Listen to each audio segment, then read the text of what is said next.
From Pacifica, this is Democracy Now! My loyalty is to the Constitution, to the rule of law, and to the mission of the FBI. Christopher Wray has been confirmed as the next director of the FBI, but in an unprecedented move, 5 senators voted against him. Before yesterday, only 1 senator had ever voted against an FBI nominee. We'll get the latest. Then we'll look at the explosive lawsuit filed by a former Fox News contributor alleging Fox News fabricated quotes and worked directly with the White House to push a fake news story to prop up conspiracy theories linking the murder of a DNC staffer last year to the WikiLeaks publication of internal DNC emails. And we'll look at the shocking story of how U.S. Customs and Border Protection agents told a 16-year-old Mexican teenager to drink from a bottle of liquid meth at a border checkpoint in San Diego, causing him to die from an acute drug overdose. They were laughing until my brother started shaking and screaming. He was in pain. He passed through all that pain before he died. All that and more coming up. Welcome to Democracy Now!, democracynow.org, The War and Peace Report. I'm Amy Goodman. The New York Times is reporting the Justice Department is preparing to investigate and sue universities for affirmative action policies for anti-white bias. This in the latest assault against civil rights by Attorney General Jeff Sessions. The Times says the Justice Department sent out an internal announcement looking for lawyers to lead, quote, investigations and possible litigation related to intentional race-based discrimination in college and university admissions, unquote. The Supreme Court has upheld the constitutionality of affirmative action policies, which take race and ethnicity into account in college admissions in efforts to address centuries of institutionalized discrimination against people of color and women. The Supreme Court also ruled against a white woman, Abigail Fisher, who claimed the University of Texas, Austin had discriminated against her for being white. The NAACP Legal Defense Fund promised to sue the administration if it attacks affirmative action policies, saying, quote, we'll bring the full force of the law if this Justice Department attempts to resegregate our institutions of higher learning, unquote. On Tuesday, the Senate confirmed longtime corporate lawyer Christopher Wray as the new FBI chief, nearly 3 months after President Trump fired the agency's previous director, James Comey. In an unprecedented move, 5 senators voted against Wray, the most votes against a nominee for FBI director in U.S. history. Before Tuesday, only 1 senator had ever voted against nominating an FBI director. Senator Rand Paul voted against former FBI director James Comey because Comey refused to rule out domestic surveillance using drones during his confirmation hearing in 2013.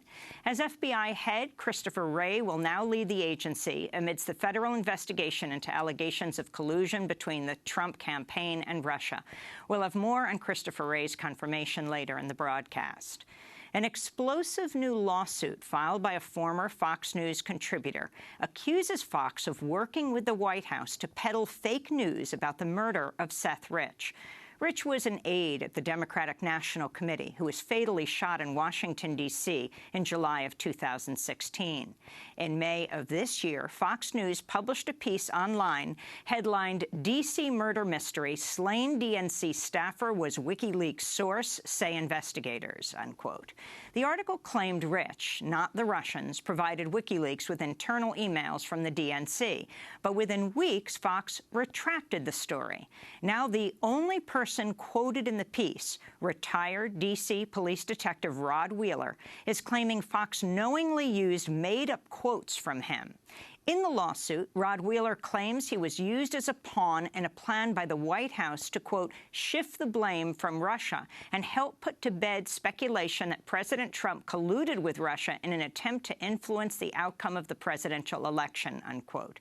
At the time, Wheeler was being paid to investigate the Rich killing by a Trump supporter in Texas named Ed Butowski.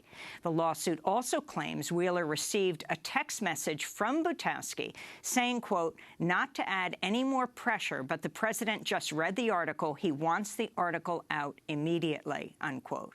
When the article was published, Wheeler says it included quotes of his that had been fabricated. When he complained, he alleges Butowski told him, quote, "One day you're going to win an award for having said those things you didn't say," unquote.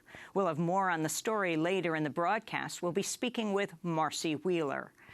The U.S. is testing an intercontinental ballistic missile this morning from the Vandenberg Air Force Base in California amidst rising tensions with North Korea. On July 28th, North Korea launched a similar missile, which experts say may be capable of reaching the west coast of the U.S. On Tuesday, Secretary of State Rex Tillerson said the U.S. is willing to engage in direct talks with North Korea and claimed the U.S. is not seeking regime change there. We have reaffirmed our position towards North Korea, that what we are doing, we do not seek a regime change. We do not seek the collapse of the regime. We do not seek an accelerated reunification of the peninsula. We do not seek an excuse to send our military north of the 38th parallel. And we're trying to convey to the North Koreans, we are not your enemy. We're not your threat, but you are presenting an unacceptable threat to us, and we have to respond. Secretary of State Rex Tillerson is heading to Asia later this week, visiting Thailand, Malaysia, and the Philippines, where he'll participate in a regional security meeting about denuclearizing the Korean peninsula. Meanwhile, China's state media has criticized President Trump for repeatedly complaining about China and North Korea in Twitter rants. The news agency wrote, quote, "Emotional venting cannot become a guiding policy for solving the nuclear issue on the peninsula," unquote.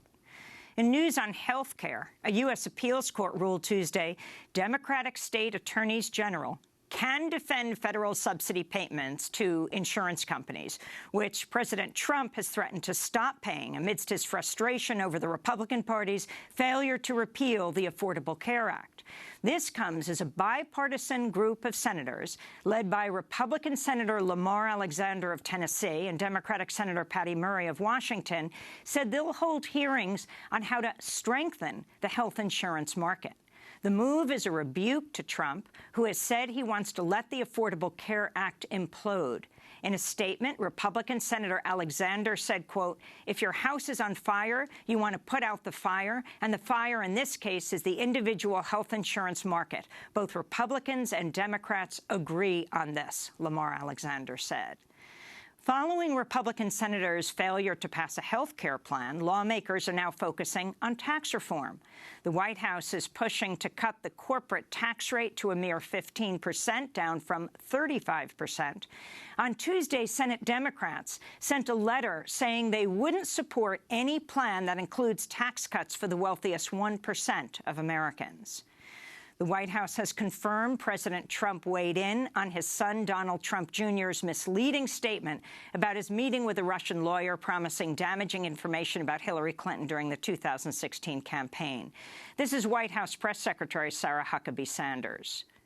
The president weighed in as any father would based on the limited information that he had. He certainly didn't dictate, but, you know, like I said, he weighed in, offered suggestion like any father would do. The misleading statement, which President Trump helped craft, according to the Washington Post, described the meeting as short and not focused on campaign-related issues, withholding important details despite objections from Trump's senior advisors. Former White House ethics lawyer Richard Painter says he thinks Trump's role constitutes obstruction of justice. This comes as President Trump's son-in-law Jared Kushner claimed in a speech Monday to a group of congressional interns that Trump's campaign couldn't have colluded with Russia because the campaign was too dysfunctional. Foreign Policy reports Kushner said, quote, "They thought we colluded, but we couldn't even collude with our local offices," unquote. Republican Senator Jeff Flake of Arizona has slammed his own party in an article for Politico, accusing Republicans of being in denial about President Trump and the chaos of the White House. In the article, headlined, "My Party is in Denial About Donald Trump," he writes, quote, "One doesn't ever want to believe that the government of the United States has been made dysfunctional at the highest levels, especially by the actions of one's own party." He also writes, "Too often we observe the unfolding drama along with the rest of the country passively, all but saying someone should do something without seeming to realize that that someone is us," the Republican senator from Arizona, Jeff Flake, wrote. The acting director of the Drug Enforcement Administration, Chuck Rosenberg, has condemned President Trump for endorsing police brutality during a speech to police officers in Brentwood, New York last week. In an internal email, Rosenberg told DEA staff members not to follow Trump's directive to be rough with suspects when putting them into police wagons. He also wrote he was speaking out against Trump's comments because, quote, "we have an obligation to speak out when something is wrong," unquote. The White House is trying to claim President Trump was joking when he endorsed and encouraged police brutality during his speech. The Department of Homeland Security says it'll exempt itself from having to follow environmental rules while constructing Trump's promised wall on the Mexican border. The Army Corps of Engineers has already begun drilling at some places along the border. Lawyers with the Center for Biological Diversity say the move to exempt the Department of Homeland Security from following environmental laws is unconstitutional. In more environmental news, a new report accuses the meat industry of polluting the waters of the Gulf of Mexico, Chesapeake Bay, and the Great Lakes with toxic chemicals from manure and fertilizing causing massive dead zones. The report from the environmental group Mighty says the toxins cause algae blooms, which then decompose and deprive the water of oxygen, causing fish and other wildlife to die off. The National Oceanic and Atmospheric Administration, or NOAA, is expected to announce this week that more than 8,000 square miles in the Gulf of Mexico are a dead zone, an expanse of water about the size of New Jersey. The report says the meat giant Tyson Foods is the dominant influence in the pollution. In Afghanistan, a suicide bomb attack killed at least 29 people during evening prayers at a Shiite mosque in the western city of Herat on Tuesday. The Taliban has denied involvement in the attack. In Turkey, a mass trial has begun for nearly 500 people accused of orchestrating last year's failed military coup. The defendants include army generals, pilots, and Fethullah Gulen, a Turkish dissident who's living in the Poconos in Pennsylvania and is being tried in absentia. If convicted, the suspect faced life in prison. Turkish President Recep Tayyip Erdogan has used the failed military coup as a pretext to launch a wide-scale crackdown against dissidents, human rights activists, journalists, opposition lawmakers, and Kurds in Turkey. Back in the United States, in Minnesota, the cousin of Philando Castile, who was killed by a police officer during a traffic stop last year, is fighting trumped-up charges after he protested his cousin's death. 38-year-old Lewis Hunter is facing 2 felony riot charges stemming from his participation in a demonstration on Interstate 94 in the days after Officer Geronimo Yanez fatally shot Philando Castile in his car as his girlfriend, Diamond Reynolds, live-streamed her boyfriend's death, and her 4-year-old daughter, Diane, was sitting in the back seat. Officer Yanez has been acquitted, but Lewis Hunter is now facing up to 10 years in prison. This is Hunter speaking to supporters on Friday outside the offices of the Ramsey County Attorney, John Choi. Because they trumped up charges they giving me, I done lost my home, I done lost my business, I done lost my vehicle from all this. That ain't right. That is not right. That ain't right. That is not right. My kids is overwhelmed on all this. My family, all of us. It's been even hard to mourn my own cousin over all this. And in London, workers at the Bank of England have walked off the job in the first strike at the bank in 50 years. On Tuesday, dozens of the bank's workers picketed outside the headquarters in London to demand a pay raise that keeps pace with inflation. And those are some of the headlines. This is Democracy Now!, DemocracyNow.org, The War and Peace Report. I'm Amy Goodman. On Tuesday, the Senate has confirmed longtime corporate lawyer Christopher Wray in a 92-5 vote to become the next director of the FBI, replacing James Comey, who was fired by Donald Trump in May.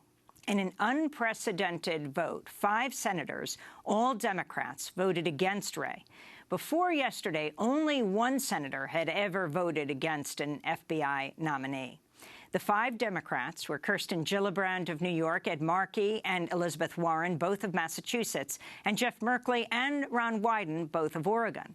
In addition, 3 senators didn't vote: Richard Burr of North Carolina, Minnesota's Al Franken, and Arizona's John McCain. In a statement, Senator Wyden criticized Wray because of his stance on government surveillance.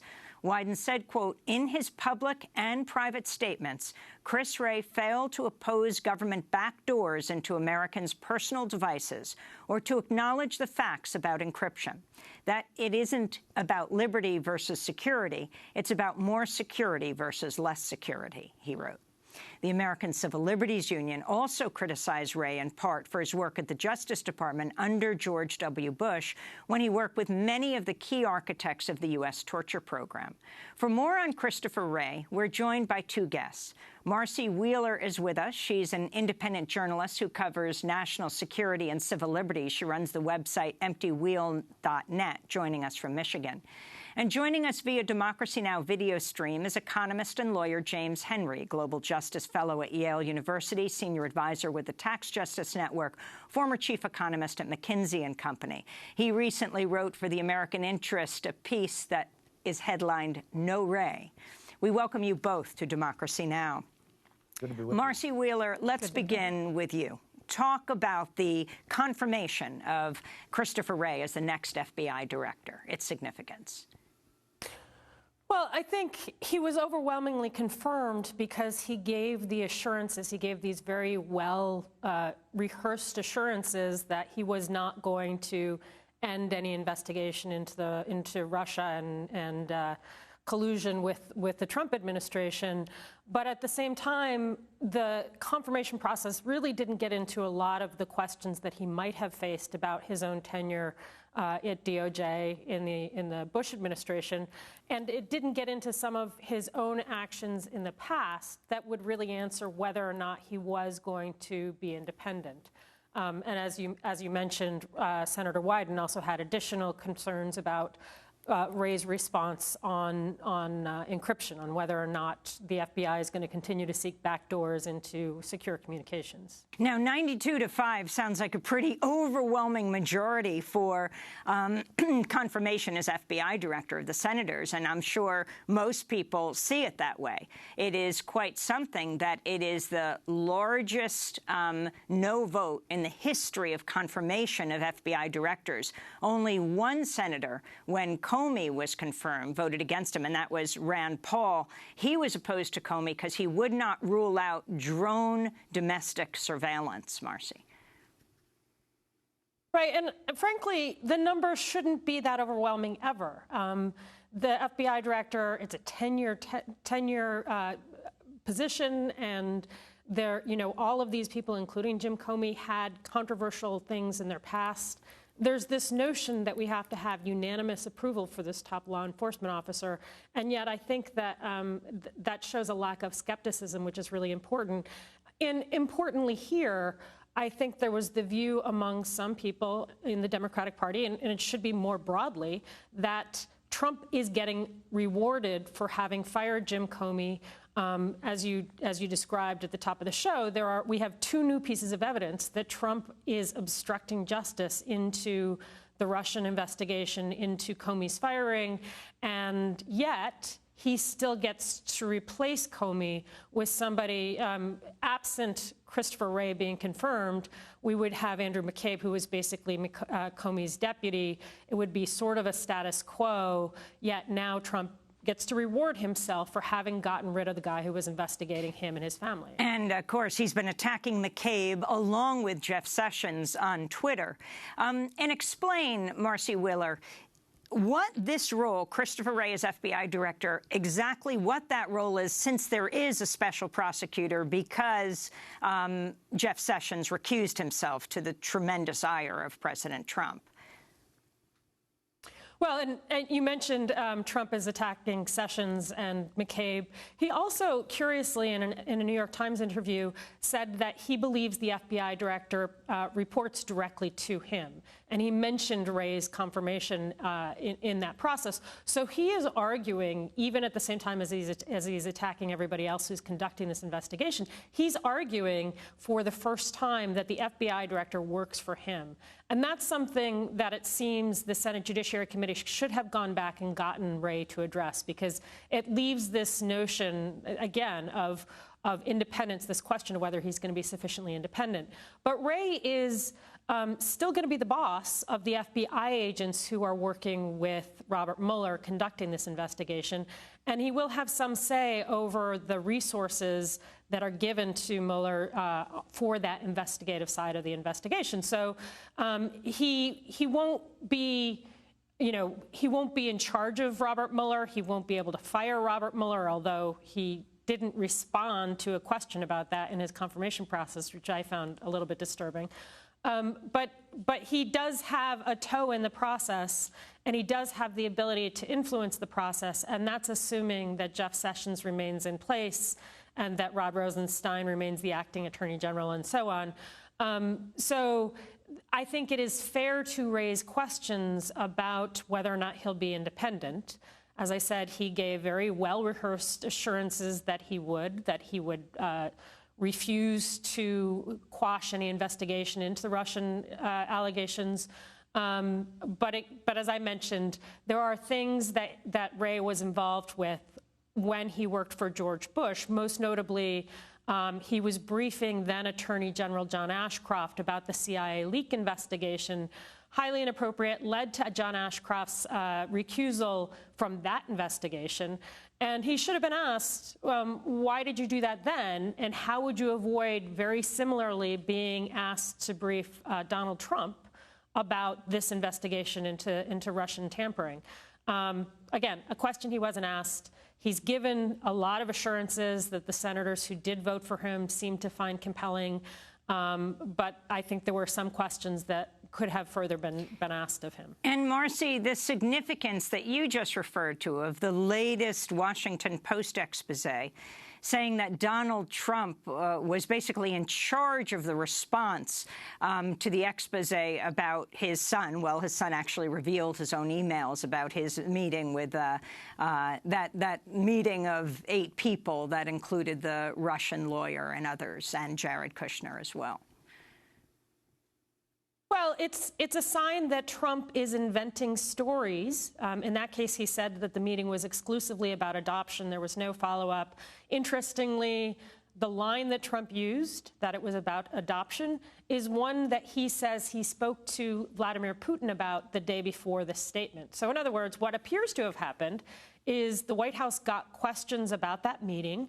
They started discussing about how to respond. They were going to respond honestly. And then Trump, asked Vladimir Putin specifically, was talking to Putin specifically about adoptions, about what ended up being the public statement about the meeting, and then wrote the statement for his son. Now he's excusing it as, well, it's something all dads would do, but it is yet more evidence that he is telling stories about the Russian investigation, about his ties to Russia.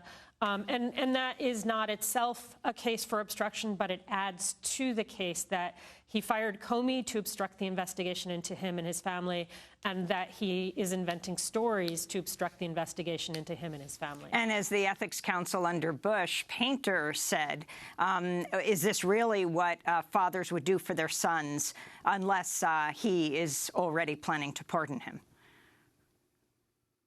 Right. Pardon him, Kushner, everybody else. I mean, there was another article that described Trump believing that he has no criminal exposure here. That's hard to believe. But I think Trump just honestly believes he's going to beat the rap of having at least let himself be elected by the Russians, if not colluded with them. And we keep finding more and more evidence of Trump's personal involvement, as I think the statement actually is a testament to. I want to go to James Henry, economist, lawyer with Tax Justice Network. You've also written about Christopher Wray and expressed sort of another area of concern. Talk about his record and the significance of him now becoming the director of the FBI. Well, yes, I compared Chris Wray's background in detail in this American Interest article with, the 7 previous FBI directors. And what really stands out in that comparison is not only that here we have a very nice guy, a kind of patrician lawyer whose father was a Wall Street lawyer, his uncle was a Wall Street lawyer, his grandfather and grandmother were Wall Street lawyers. But he has no law enforcement experience to speak of. He's come from a kind of gold-plated existence. And, if that's what we really need now, I think the Senate vote is understandable. What was otherwise striking about this comparison is that Chris Wray spent the last 12 years, about 70% of his entire legal career, basically defending white-collar corporations, mainly banks. He was chairman of the white-collar defense group at Knight and Spalding, this big Atlanta law firm. When I first met him or ran across his representation in the context of the 2014 plea bargain with Credit Suisse, in which he was representing this giant Swiss bank, which was pleading guilty to a corporate felony for having helped, 22,000 Americans take their money abroad and evade taxes. And he did an able job there, but the point is that he was basically spending, this is unprecedented for basically a white-collar defense lawyer to be head of the FBI. I mean, it's a good example of state capture by the banking lobby. But, the other thing that strikes me is Explain that further, James Henry. Well, I mean, if you're defending banks like HSBC and Deutsche Bank and Credit Suisse, all of which have been engaged in kind of serial crimes since the 2008 financial crisis, a total of more than 655 felonies and settlements by the top 22 banks in the world. I mean, Chris Wray has basically been doing nothing but that for the last dozen years. And now he's expected to come in and sort of not only be in charge of the investigations that the FBI is doing of Trump and his connections to Russia, but also, all of the standard kind of financial crimes that these institutions have been engaged in over and over and again. I think that's a direct conflict of interest. It was certainly an issue that wasn't explored at all by the Senate Confirmation Committee. So,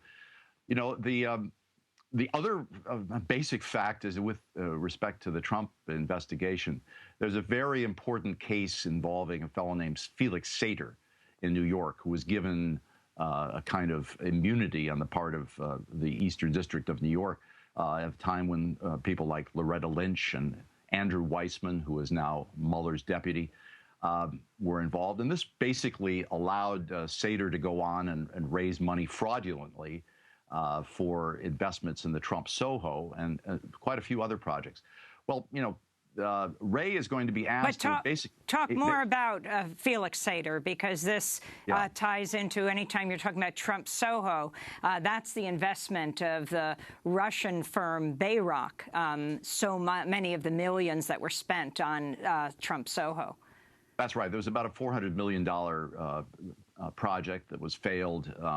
But Felix Sater was a Russian-born, basically a mobster who came to the United States in the 1980s with his father, who was a member of the Mogilevich gang in Moscow.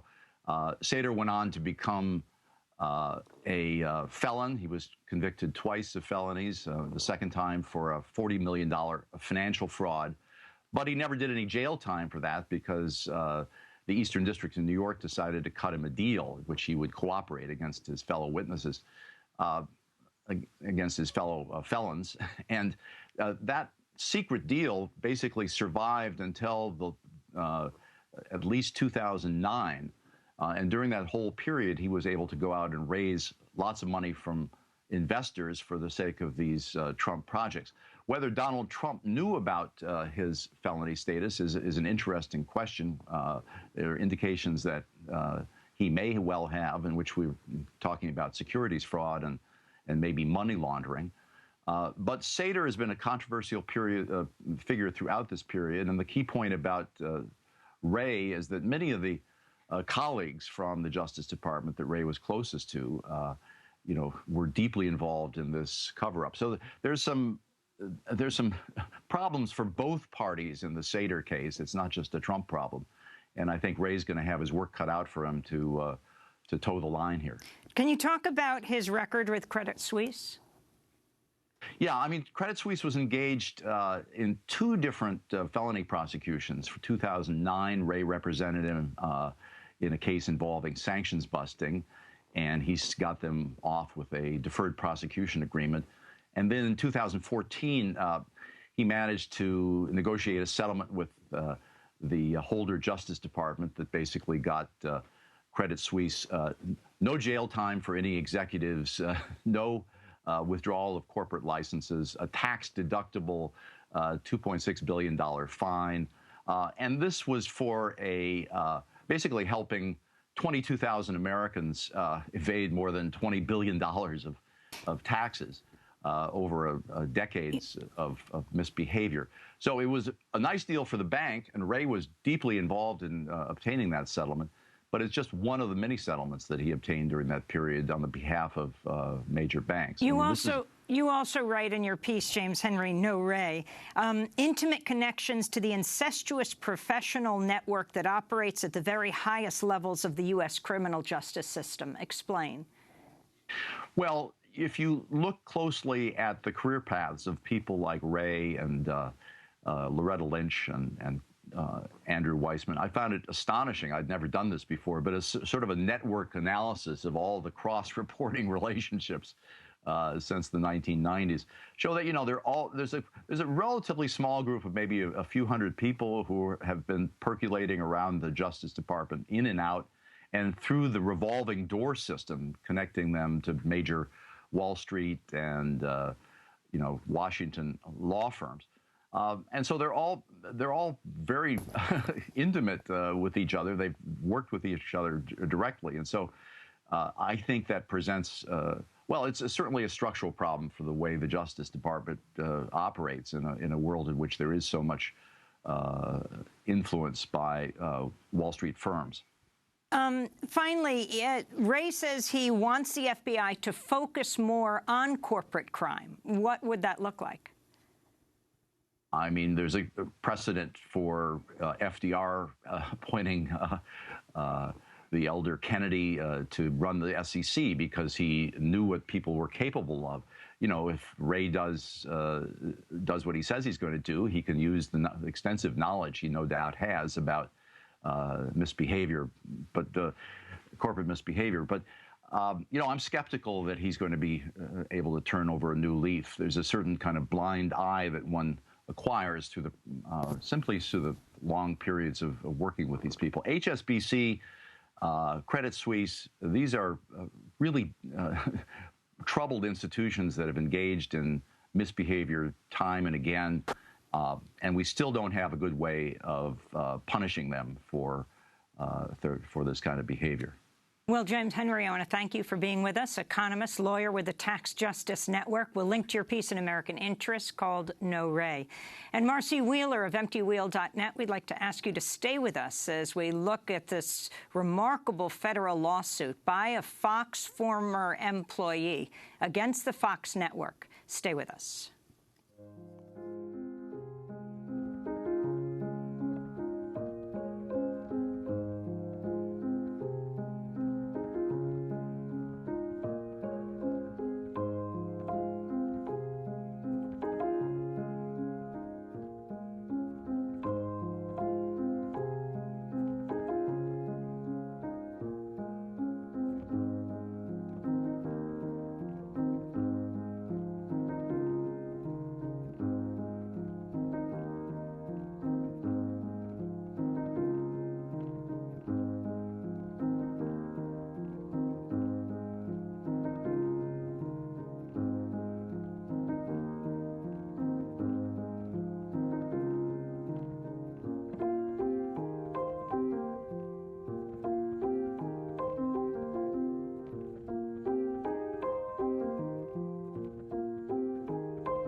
Aphex Twin here on Democracy Now!, DemocracyNow.org, The War and Peace Report. I'm Amy Goodman as we look at a stunning new lawsuit filed by a former Fox News contributor, which accuses the network, Fox, of working with the White House to peddle fake news about the murder of Seth Rich. Seth Rich was an aide at the Democratic National Committee who was fatally shot in Washington, D.C. 1 year ago. In May of this year, Fox News published an explosive piece online headlined, "D.C. Murder Mystery, Slain DNC Staffer Was WikiLeaks Source, Say Investigators." The article claimed that Rich, not the Russians, provided WikiLeaks with internal emails from the DNC. But within weeks, Fox retracted the story. Now the only person quoted in the piece, Fox contributor and retired D.C. police officer Rod Wheeler, is claiming Fox knowingly used made-up quotes from him. And that's not all. The lawsuit also alleges direct White House involvement in the story. In the lawsuit, the former police detective Wheeler claims he was used as a pawn in a plan by the White House to, quote, shift the blame from Russia and help put to bed speculation that President Trump colluded with Russia in an attempt to influence the outcome of the presidential election, unquote. At the time, Wheeler was being paid to investigate the Rich killing by a Trump donor in Texas named Ed Butowski. The lawsuit also claims Wheeler received a text message from Butowski saying, quote, not to add any more pressure, but the president just read the article. He wants the article out immediately, unquote. Well, on Tuesday, White House Press Secretary Sarah Huckabee Sanders was questioned about the lawsuit. There's a report out today based on a lawsuit that was filed that says that Sean Spicer met with a campaign donor and a journalist from Fox News where they were pushing around this story that Seth Rich, this low-ranking DNC staffer who was murdered, was perhaps the one responsible for the WikiLeaks breach. Two questions. Sean put out a statement. He said it was just a brief meeting. He said the guy didn't know the president. The lawsuit alleges that the president knew about it and had an influence on the story. Did the president know about the story pre-publication, and did he have an influence on the way the story was written? The president had no knowledge of the story, and it's completely untrue that he or the White House involvement in the story. And beyond that, this is ongoing litigation, and I'd refer you to the actual parties involved, which aren't the White House. Follow up, does it disturb you that the press secretary for the President of the United States, who just gave this incredibly passionate pushback on us for focusing on Russia, does it disturb you? You just sped right past this. Does it disturb you that there's an allegation out there in a lawsuit, and Sean Spicer admitted meeting with these two individuals, that this was discussed in your White House? That this he met with members of the media. I don't find that to be a strange thing. You guys were all members of the media. He was pushing a story that was later retracted because it was false. He met with that reporter, and he met with a campaign donor. Does it disturb you? Does it say anything about this White House that you would entertain that kind of story? It doesn't bother me that the press secretary would take a meeting with somebody involved in the media about a story. That's White House Press Secretary Sarah Huckabee Sanders, a part of what she said yesterday. Still with us is Marcy Wheeler, who runs the website EmptyWheel.net, no relation to Rod Wheeler, who brought the lawsuit against his former network, Fox. Marcy, explain, lay this very tangled web out. This is not an easy lawsuit to understand. Well, what's important about the White House involvement is that when the story first came out in May, Sean Spicer was asked, did you have any involvement in this? And he denied it very aggressively to NBC. And then yesterday, he was quoted as confirming that he was involved prior to the actual release of the story. So all of a sudden, now that Spicer is losing his job at the White House, his story has changed. Well, wait. Let me play what Sean Spicer said, then the White House press secretary, in May about the Seth Rich story. Sean, can we get a White House reaction or the president's reaction to the report that Seth Rich was emailing WikiLeaks before his murder? I'm not aware of. I generally, I don't get updates on former DNC staffers. I'm not aware of that. It would certainly have a great influence on where the leaks came from. If they could potentially, I mean, there's a lot of implications in the story, of course, but... I understand that, but for me to comment from here about an ongoing investigation, I believe it's still ongoing. I don't even know the status of it in terms of D.C., but it would be highly inappropriate to do that. So that was Sean Spicer in May. In fact, he had a meeting in April with Butowski and with Wheeler, right, Marcy? Right, and so all of a sudden his story has changed, and that is, I think, one of the most important parts of the lawsuit. I mean, it's important for people to remember that a lawsuit is just a lawsuit, and you can make any kinds of claims in that you want. Although Wheeler claims to have documentation of Butowski, who is the donor, of the Fox journalist involved, both of them admitting that they effectively attributed these quotes to him when they weren't his quotes.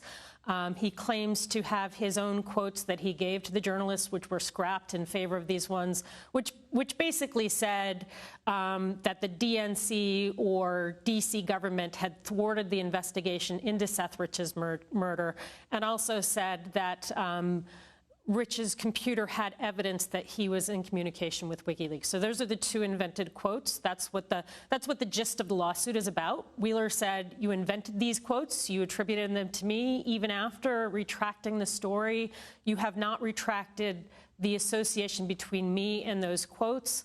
And so what he's asking for is compensation for having been defamed by Fox News, because those quotations, which have been discredited, are still there in his name, and he never said them. And talk about that text that Rod Wheeler, the former police detective, got from Butowski, if this is true, the donor, the longtime Trump supporter and donor, that said the president has read this and he wants this to be published. Right, and the idea is, and again, this is a really well-written lawsuit to capture the attention of the press. At the very beginning of the lawsuit, they start with this text. The idea is that these quotations, which were not Wheeler's, he claims, these quotations ended up in the story attributed to him because the president wanted them there, because the president wanted to push back. And again, the lawsuit makes it very clear. This story came out in the wake of the Jim Comey firing. So the story gets started back in February. It's kind of churning along all along the way. Jim Comey gets fired, and within days, Fox News presents this story trying to create an entirely different narrative about Russia's involvement and Seth Rich's involvement in the leaked emails to WikiLeaks. And so it's a response, allegedly, to the Jim Comey firing. It is an attempt to present an alternative story. Again, it's another lie that came from at least the White House, or at least the involvement of the White House, about the role of Russia in getting Trump elected. And Butowski, at least, this is the donor from Texas, Butowski, at least in his texts, he's now claiming he was joking, but at least in his texts, he said that the president had already seen the story and was pushing to get the story on the air on Fox News. So if Butowski's texts are right, and I suspect he may one day be put under oath by somebody like Robert Mueller, if those texts are right, then it's another incident where Donald Trump personally involved in trying to rebut this, the intelligence community's findings about Russia involvement in getting him elected. On Tuesday, former Fox News contributor Rod Wheeler appeared on MSNBC to talk about his lawsuit against Fox. I learned about that from Ed Butowski. He's the one that sent me an email, which I've, shown. I mean, I'll show the emails, and I have shown them, and voicemails, where he said the president has reviewed the story. This is the story that the reporter was going to release. This is before the story was released. This is what he sent to me. The president has reviewed this story and wants it out there. Wow. So, hold on. Now, this comes from Ed Butowski. Right. What did you think when you got that text? Well, first of all, I'm thinking, why would the president have to review a story pertaining to the murder of a guy in D.C.? Why would the president even be involved in this? But at that point, Ari, it was rather obvious to me that they actually lured me into this investigation, they meaning this Fox News reporter and Ed Butowski, to substantiate this Russian narrative thing or to debunk that, when in fact they told me that I was really getting involved just to solve a murder. So that's the Fox News contributor, former, who is suing Fox right now. The significance of what he's saying, Marcy. Well, and again, it's important to remember that he kind of went along with the story. So he's not 100% credible, but he has a lot of documentation for what he alleges in his lawsuit. And Butowski, meanwhile, is just saying, hey, I was joking. The significance, again, is that this is This is a story that Fox News invented about a guy who got murdered. They retracted the story, but they have not retracted the quotes. And it's interesting in the lawsuit, it makes it very clear that the journalist involved and Butowski both said that they had gotten the substance of those quotes from some guy at the FBI that they didn't name. Wheeler suggests that that FBI guy was just invented, which, if that's right, it would sort of make it similar to a story that Brett Baier on Fox News told right before the election, where he said a bunch of Fox agents were, a bunch of FBI agents were sure that Hillary was going to be indicted. It would be a second case where Fox had a story alleging FBI claims that then got retracted that was really central to politics. But in Malia any case, Zimmerman is the reporter for Fox that did this story. Right. And she, it's interesting because she, after the retraction of the story, gave a statement to Seth Rich's family where she basically blamed it all on Wheeler. And when he asked her about it, when Wheeler asked Zimmerman about it, she was like, well, this is what the lawyers at Fox News told me to write. I didn't write the statement. So Fox is institutionally blaming all of this now on Wheeler. And as I said, he seems to have a fair amount of documentation to show that he was set up, to voice these basically conspiracies about this murdered staffer. And very quickly, because we have to move on to our next segment, Butowski and Benghazi. Can you talk about the connection? Right. So Butowski, in one of the texts that Wheeler includes in the lawsuit, says, I'm responsible for most of what we know about Benghazi. So Butowski not only is responsible for this conspiracy about Seth Rich, but he himself claims to be responsible for the conspiracy about Benghazi. Explain that. Well, I mean, Fox News and the Republicans made a big deal about the death of a number of 4 people in Benghazi in 2012. And Ed Butowski, as you said, a Republican donor, I would call him a classic Republican operative, dirty operative. He claims that the Benghazi fake scandal came from him as well. So he's got a history of inventing scandals and inventing conspiracies where none existed. And I think that sort of lends towards Wheeler's credibility in this lawsuit. Finally, of course, the casualty here is the Seth Rich family, who are dealing with the death of their son in his mid-20s, the DNC staffer who was murdered, and their response to all of this, Marcy. Well, they have wanted to just grieve and, I mean, ideally get the murder solved, but his death keeps being turned into a conspiracy that it's not. And I think one of the most appalling things yesterday is that Butowski, before this lawsuit came out, deleted his Twitter account. And he said, well, people are saying mean things about me on Twitter.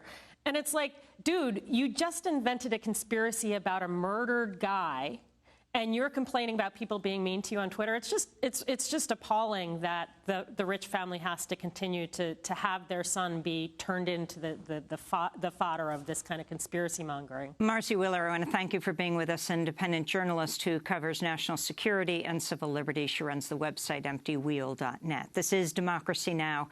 When we come back, a young man who's come over the border, who border agents force to drink what he is carrying. He dies of a convulsion. They're forcing him to drink liquid meth. Stay with us.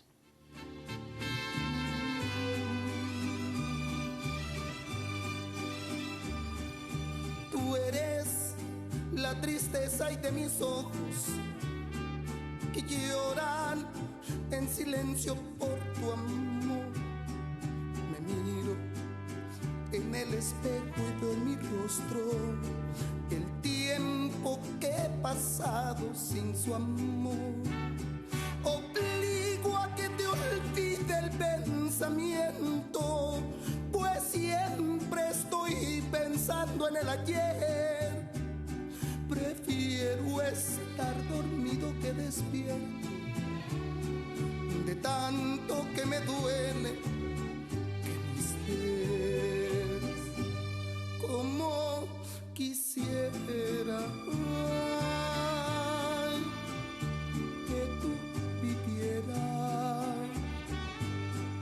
Endless Love by Juan Gabriel here on Democracy Now!, DemocracyNow.org, The War and Peace Report. I'm Amy Goodman.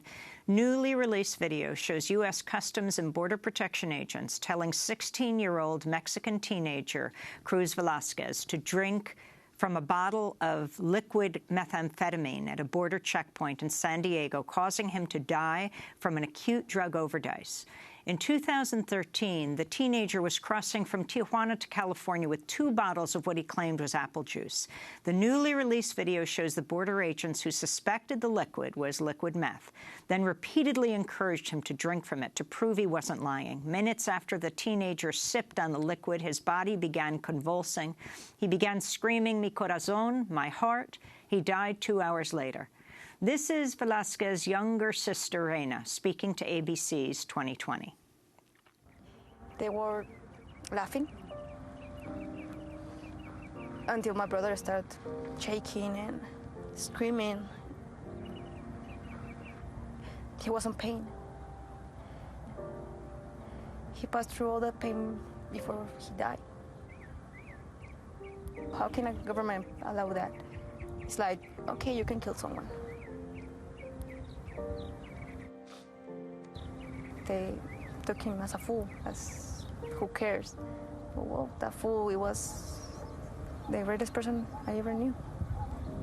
The officers have not been disciplined. The U.S. has paid the Velasquez family $1 million in a wrongful death lawsuit.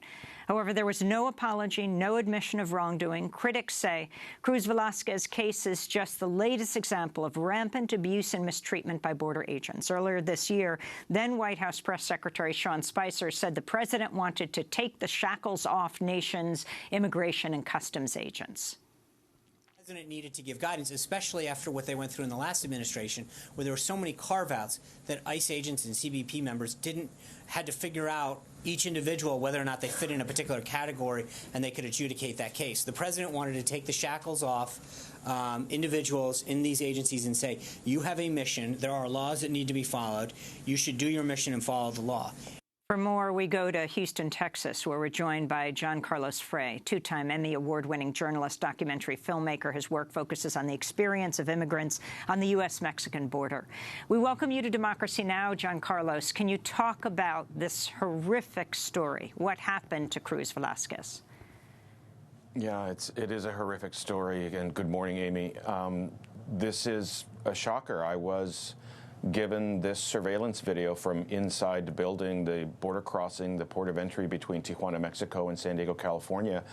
And it just depicts every bit of detail of what happened to this young man. He was coerced by the Sinaloa cartel to carry methamphetamine in solution, which is a way that some people are trying to smuggle the drugs across the border. The young man was smuggling drugs. He was in the commission of a crime. And so there was something suspicious about his behavior, so he got pulled over to secondary inspection.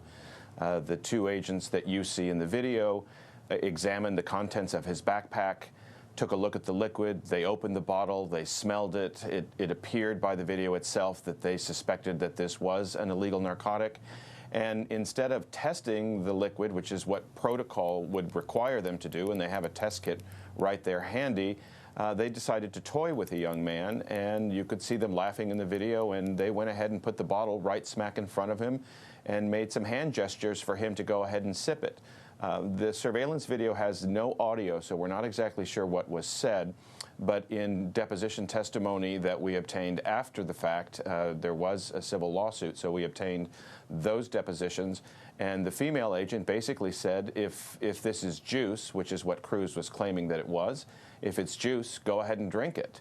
So she actually told the young man to drink the juice. He took a couple of sips. The agents were not satisfied. They asked him about 5 minutes later to take a couple more sips. This is highly concentrated methamphetamine. It's boiled down in liquid so that you can pack as much crystal methamphetamine into solution. It's viscous. It's not even liquid. It's sort of like syrup. And according to forensics, it's about 10 times the lethal dose. So the young man didn't know what he was drinking, and he went ahead and followed the agent's directives, and within about 45 minutes, he was dead. I want to turn to a part of the deposition of the border officer, Adrian Perrion. Any point did you speak with Cruz Velasquez and ask him to take a drink from the bottle? I never asked him to. He volunteered to, and I believe I gestured to him to go ahead. Did you gesture to him with your hand in some way to suggesting that he drink? No, sir. I never suggested or asked him to drink. He volunteered to drink. And this is part of the deposition of Officer Valerie Baird. You told him to go ahead and drink on more than one occasion, did you not? No. And you're sure of that? I'm sure. John Carlos Frey, talk more about this and what these agents admitted and didn't admit. Well, they both, right there in the video, admit that they had nothing to do with the kid drinking the liquid. Here are two officers in charge of allowing this young man to either enter the United States or hold him. And procedure would be, if they suspect that that is an illegal narcotic that he's carrying, they're supposed to remove it from the person, separate the drug from the individual, test it. If it tests positive for an illegal narcotic, they're supposed to arrest the young man. He should be alive today and probably have a jail sentence if that's the case. That procedure was not followed. You know, you have a 16-year-old boy who's from Mexico who doesn't speak good English. Neither of the agents, especially Valerie Baird, spoke Spanish. He's scared. He knows what he has. He's smuggling drugs. And the agents are sort of toying with him. He's going to follow directions. It does not appear by the video that he grabbed the bottle, voluntarily drank it. There are hand gestures, and there is, as we know now from the testimony, some sort of command or directive to go ahead and drink it. So the agents appear to be lying, and their statements, along with a third female agent, seem to be in conflict with each other. So someone there behind the desk who is in a position of authority is lying. We only have about a minute to go, and I want to ask you about the $1 million settlement, what it means, and also overall, what is the message that President Trump is sending? We just heard the former White House Press Secretary Sean Spicer talking about cracking down. Yeah, there was a civil lawsuit that was settled just about a month ago in the amount of $1 million. The federal government paid the family of Cruz Velasquez in that amount, but also a part of the claim was that there was no admission of guilt. So the federal government basically wrote a check for $1 million and said we did nothing wrong. As far as the Trump administration is concerned, they're adding another 5,000 Border Patrol agents and another 10,000 ICE agents, and they consider DHS and security at the border to be our front line of defense. We are bolstering, we are increasing the size of our force at the border with very little oversight and very little of reprimand structure. These two agents involved in this particular incident on video were never reprimanded. They were on the job the very next day, even though they themselves did not follow their own procedure. And there's a 16-year-old boy who died. They were never taken off the force. We're going to do part 2 of this discussion and post it at DemocracyNow.org, talking about the latest news around the Mexico border wall and Trump administration policy overall with ICE and border agents. John Carlos Frey, thanks so much for joining us, two-time Emmy Award-winning journalist and documentary filmmaker. That does it for our show. If you want to see the transcript, video, or audio podcast, or send it around in social media, go to DemocracyNow.org. Democracy Now! Produced by Mike Burke, Dina Guzder, Nermeen Sheikh, Carla Wills, Laura Gottesdiener, Sam Alcoff, John Hamilton, Robbie Karen, Hani Massoud, Trina Nadura, Andre Lewis. I'm Amy Goodman. Our website is DemocracyNow.org. Thanks for joining us.